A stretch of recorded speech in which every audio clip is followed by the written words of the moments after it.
በኢቢኤስ ቴሌቪዥን በየቀኑ የሚፈጠሩ ውዝግቦችና ሰጣ ገባዎች ከዕለት ወደ ዕለት እየጨመሩና እየበረቱም እየመጡም ይገኛሉ። እጅግ የሚያሳዝነው ነገር ደግሞ በኢቢኤስ ቤት ላይ እየተፈጠረ ያለ ነገር መላው ኢትዮጵያውን ግራ ያጋባም፣ ብዙዎች ውስጥ ጥያቄ የፈጠረ ሆኖ እየከረመም ይገኛል።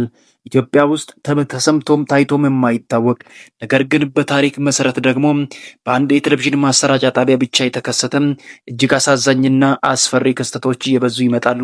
ኢቢኤስ ቴሌቪዥን ላይ እየተፈጠሩ ያሉ ነገሮች እጅግ ከማወዛገብም አለፍ ብሎም ጥያቄዎችን በሰዎች ዘንድ እየፈጠሩ ይገኛሉ። ልብ ሰባሪና አሳዛኝ ነው። ቀጥሎ የሚዲያው መጨረሻ ውጤቱ ምን ሊሆን ይችላል የሚሉ ሰዎች ተበራክተዋል። አሁን በዚህ ሁኔታ ከቀጠለ ማን እዛ የቴሌቪዥን ማሰራጫ ጣቢያዎች ላይ ይሰራል? ማንስ ይቀጥላል የሚለው ስጋት በብዙዎች ዘንድ እየተፈራ ይቀጥላል። በኢቢኤስ ቤት ውስጥ እየተሰሙ ያሉ እጅግ ልብ ሰባሪ ነገሮች ከቀን ወደ ቀን እየጨመሩ መምጣታቸው ደግሞ ውዝግቡ እንዲበረታና ግራ እንዲያጋባ እየጨመረም ይሄዳል። እጅግ የሚያሳዝነው ነገር ደግሞ ማለት ነው በኢቢኤስ ቴሌቪዥን ውስጥ የሚሰሩ ሰራተኞች ብቻ አይደሉም። በእያንዳንዱ በየሰዓቱ የሚሰሙ ነገሮች አሳዛኞች ናቸው። ቀጣይ ሟችና ተረኛ ማን ይሁን የሚለው ደግሞ የብዙ ኢትዮጵያውያን ጥያቄ እየሆነ ይገኛል። ሚዲያውን ማየትና ቀጥሎ በሚዲያው ላይ የሚለቀቁ ፕሮግራሞችን መስማት ሰዎችን እያስፈራቸው ነው። ቀጥሎ አሁን የሀዘን ዜና የሚሰማም እየመሰለን አንዳንዶቹ ፍርሃታቸውን እየጨመሩ ይናገራሉ። እጅግ የሚያሳዝነው ነገር ደግሞ ምንድን ነው? በኢቢኤስ ቤት ላይ የሚሰሩ ሰራተኞች አንድ በአንድ የሞቱ መሆናቸው ብቻ ሳይሆን አሁን ደግሞ ዋናው ኃላፊዎች ጋር ነገሩም ዞሯል። በሚቀጥለው ደግሞ ማነው ተረኛ? የብዙዎቹ ስጋት ሆኗል። በእያንዳንዱ ሰዓት የሰራተኞች ጩኸትና ግራ መጋባት እየጨመረም እየቀጠለም ይገኛል። ይህ የሚናገረው ደግሞ ቀጥሎ በኢቢኤስ ቤት ውስጥ ለመቆየት አንድ ዋስትና ያስፈልጋቸዋል። ዝም ብሎ መስራት ብቻ አይደለም። አብሮ የሚሰሩ ሰራተኞች በየቀኑ መሞታቸውና ዓመታት ሳይቆጠሩ በ4 ዓመት ውስጥ ወይም በኢትዮጵያ ውስጥ በሚቆጠሩ ዓመታት መካከል በአንድ ዓመት ውስጥ ከ2 ሰራተኛ በላይ ማለፉም ብዙ ነገሮችን ውስብስብ ያደርጋቸዋል። ከነገሮች በላይ ደግሞ እጅግ የሚያሳዝነውና የሚያስገርመው ነገር ምንድን ነው? አሟሟታቸው እጅግ የሚያስፈራና የሚያስደነግጥ ነው። ቀጥሎ ደግሞ ለመወሰንም ግራ የሚያጋባ እጅግ የሚያሳዝንና ልብ ሰባሪ ሆኖ ይቀጥላል። በኢቢኤስ ቤት በየቀኑ የሚሰሙ ነገሮች ግራ የሚያጋቡ ሆኖ ይቀጥላሉ። ይህንን በሰማን ጊዜ ቀጣይ ተረኛ ማን ነው የሚለው ነገር ከወሬ ያለፈ ደግሞ በብዙዎች ዘንድ ስጋትን የጫረ ነው። ሰራተኞች በዛ ቤት ለመስራት ድፍረት ያስፈልጋቸዋል። ከዚህ በኋላ ማን በራሱ ህይወት የወሰነ ካልሆነ በስተቀር ልጆቼን አሳድጋለሁ፣ በኢትዮጵያ ህዝብ ዘንድ ደግሞ ስራዬን ቀጥላለሁ የሚል ሰው እዛ ቤት ላይ መቆየቱ አሳሳቢ ነው እያሉ ይገኛሉ። ምክንያቱም ሞታቸው ድንገተኛ ነገር ነው ወይስ ሆን ተብሎ የሚሰራ ሴራ ነው? ግራ ተጋብቷል። ህዝቡ አንድ ጥያቄ አለው። በኢቢኤስ ቤት ውስጥ ምን ገባ? የሞት መንፈስ ተልኳል የሚሉ ሰዎችም ኮሜንቱን አጨናንቀውታል። ይህ የሚሆንበት ምክንያት ምንድን ነው? በኢቢኤስ ቤት ውስጥ የሞት መልአክ ነው የታዘዘው እንጂ ሰው በዚህ ልክ በአንድ ዓመት ውስጥ በአንድ የቴሌቪዥን ማሰራጫ ጣቢያዎች በቁጥር የሚቆጠር ሰው ህይወቱን ሊያልፍ አይችልም የብዙዎቹ ክርክር ነው። እጅግ የሚያሳዝነውና የሚያስገርመው ነገር ምንድን ነው ደግሞ ዛሬ ላይ መግለጫ የሚሰጥ የነበረ ኃላፊው ደግሞ ሞቱ ነው። ታዲያ ማን እየመጣ ቀጥሎ ያለውን ነገር ያስቀጥላል? የኢቢኤስ ቴሌቪዥን መጨረሻ በእንደዚህ ልክ መበላሸቱ እጅግ ብዙዎችን ያሳዝናል። ነገሩን ከፖለቲካ ጋር የሚያገናኙ ሰዎች አሉ። አንዳንዱ ከብሔር ጋር፣ አንዳንዱ ከሃይማኖት ጋር፣ ከጀርባ ሌላ ሴራ ለሚሉ ሰዎች ተበራክተዋል። ታዲያ ኃላፊው እንዴት ሊሞት ቻለ? ሌላኛው ጥያቄ ነው። እያንዳንዱ ሰራተኞች ተራ በተራ ህይወታቸው አልፏል።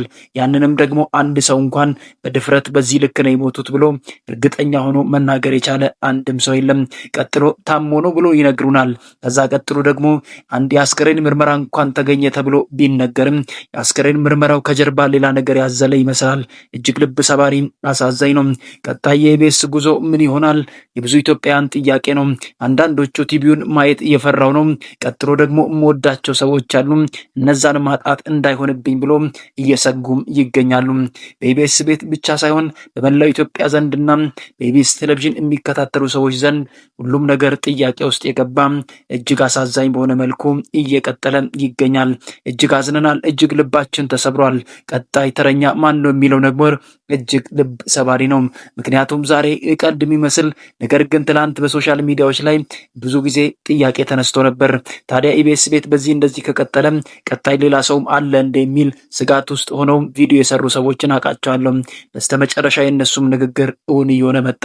እጅግ ልብ ሰባሪ አሳዛኝ ነው። አሁን ላይ ኢቢኤስ ቴሌቪዥን ዕጣ ፈንታው ምን ሊሆን ይችላል የሚሉ ሰዎች መበራከታቸው በእርግጥ ተገቢ ነው። ምክንያቱም ደግሞ ቀጥሎ የሞት መንፈስ እዛ ቤት ገብቷል የሚሉ ሰዎችም ትክክል ናቸው። ምክንያቱም እያንዳንዱ ነገር ዛሬ የሚፈጠረው ነገ ለነገ ፍንጭ እንደሚሆን በሁላችንም ዘንድ የታወቀ ነው። ይህ የሚሆንበት ምክንያት ምንድን ነው? አንዳንድ ጊዜ ነገሮችን ቆም ብለን መመልከት ካልቻለን ቀጥሎ ላሉ ሰዎች ዋስትና የሚሆን የለም። ምክንያቱም አንዳንዶቹ በድንገት ይሰናበቱ ነበር፣ ቀጥሎ ደግሞ አዲስ ሰዎች ይመጣሉ።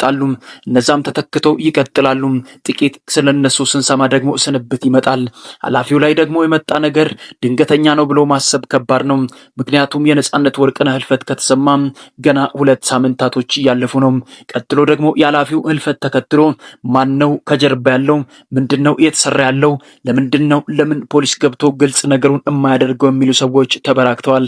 ይህ የሚሆንበት ምክንያት ምንድነው? ኢቢኤስ ቴሌቪዥንን አስመልክቶ በየቀኑ የሚወጡ መረጃዎች እጅግ ግራ አጋቢና ተስፋ አስቆራጭ የሆኑ ናቸው።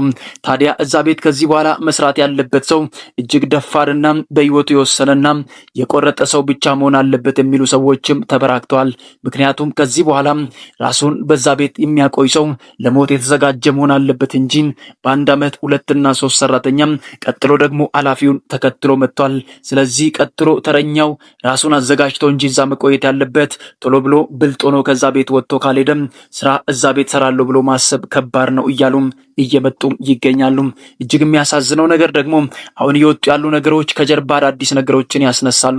የምግብ መመረዝ ነው ተብሎ ይነገራል። አንዳንዶቹ እንደዛ ብሎ ይጠረጥራሉ። ምክንያቱም ነጻነት ወርቅነህ ጁስ ከጠጣ በኋላ አለፈ የሚሉ ወሬዎች ተሰሙ። ቀጥሎ ደግሞ ተመሳሳይ ህልፈትና ተመሳሳይ ሰዓት ላይ እየሆኑ ያሉ ነገሮች ብዙ ስጋትን እየጫሩ ጉዳዮች ናቸው። እጅግ ልብ ሰባሪ አሳዛኝ ነው። ይህንን ነገር ዝም ብሎ ማለፍና ችላ ብሎ መመልከት ብዙ ዋጋዎችን ሊያስከፍል ይችላል። ብዙዎቻችን መጠርጠር አለብን። ሉላ ገዙን አስመልክቶ አዲስና ሰበር መረጃዎች ወጥተዋል። ምንድነው? በሉላ ጉዳይ ሶሻል ሚዲያውን ያጨናነቀ ነገር? ሉላ ገዙ ታሰረች የሚሉ ሚዲያዎች ላይ የሚያጨናንቁ ወሬዎች እየተናፈሱ ነው። ሶሻል ሚዲያዎች ለምንድነው ሉላ ገዙ ታሰረች የሚል መረጃዎች ተበታትነዋል። ይህንን ነገር ለናንተ ማጥራት አለብን። ምክንያቱም ሉላ ገዙ በእውነት ታስራለች ወይ? እንዴት ልትታሰር ቻለች? ከአማን ሞት ጋር ያገናኛል ወይ መታሰሯ? የሚል ጥያቄዎች ተበራክተዋል። ሉላ ገዙ በቅርብ ጊዜ አንድ ማስታወቂያ እንደሰራች ይታወቃል። ይህም ማስታወቂያ ከተሰራ በኋላ ኢትዮጵያ ውስጥ አሁን ሰሞኑን የሚንቀሳቀስ አንድ ጉዳይ አለ። ማስታወቂያ ታዋቂ ሰዎች ከሰሩ በኋላ ተጭበረበርን፣ ገንዘባችንን ተበላን የሚሉ ሰዎች ኢትዮጵያ ውስጥ ተበራክተዋል። ይህን አስመልክቶ ሉላ ገዙ የሰራችው አንድ ማስታወቂያ አለ። ይህንን ማስታወቂያ ተከትለን ገንዘባችንን ተጭበርብረናል፣ እሷን አምነን እንዲሆነናል የሚሉ ሰዎች ተንቀሳቀሱ። ያንን አስመልክቶ ፖሊስ አንድ መግለጫ ወይም የጥሪ ወረቀት ላከላት። ይህም ጥሪ ወረቀቱ ምንድነው? ነገሩን ለማጥራትና ምን እንደተፈጠረ እንድታስረዳ በቦታው ተገኝታ ቃሏን እንድትሰጥ የሚናገር ነበር። ያንን ተከትሎ ሉላ ገዙ በቦታው ተገኝታለች። ፖሊስ ያንን ተከትሎ መግለጫ ማውጣቱን አንዳንድ ሰዎች ዘግበውታል። ይህንን ተከትሎ ሉላ ገዙ ተጭበርብረናል ከሚሉ ሰዎች ጋር ፊት ለፊት እንድታወራና ነገሩን ግልጽ አድርጋ እንድትናገር እንደተጠራች ግልጽ ነው። ታዲያ የኋላ ነገሮችን በግልጽ ለፖሊስ እንዳስረዳችው ከሆነ እኔ ስራዬን በሚገባ ሰርቻለሁ። የሰራሁት ደግሞ ከ2 ዓመት በፊት ነው። ረጅም ጊዜ አልፎታል። እነዚህ ሰዎች ዛሬ ላይ መጥቶ ጥያቄ መጠየቃቸውና ተጭበርብረናል ማለታቸው ለኔ አሳማኝ አይደለም። ብዙ ሰዎች ከዛ ቦታ ተጠቅመው ገንዘብም አግኝተው ስራቸው በትክክል ሄዷል። ከ2 ዓመት በኋላ እነዚህ ሰዎች ከየት መጥተው ጠየቁኝ። ሲቀጥል ደግሞ እኔ ማስታወቂያ እንጂ የሰራሁት ዛሬም ድርጅቱ ኢትዮጵያ ውስጥ አለ፣ የራሳቸው ፈቃድ አለ፣ ስለዚህ እነሱ መጠየቅ አለባቸው ብላ በግልጽ መናገሯን ተከትሎ ፖሊስ ቃሏን ከተቀበለ በኋላ ሙሉ በሙሉ ሉላ ገዙ ምንም አይነት ጥፋት እንደሌለባት ነፃ ሰው እንደሆነች አውቆም ወደ ቤት በሰላም አሰናብቷታል። ታሰረች ተብሎ የሚነገረው በጥቂት ከ2 እና ከ3 ሰዓት በላይ እንዳልቆየችና ፖሊስም በክብር ወደ ቤቷ እንዳደረሰ ነፃ እንደሆነች ተነግሯል። ለዛሬ ያዝንላችሁ ሰበር መረጃ ይህንን ይመስላል።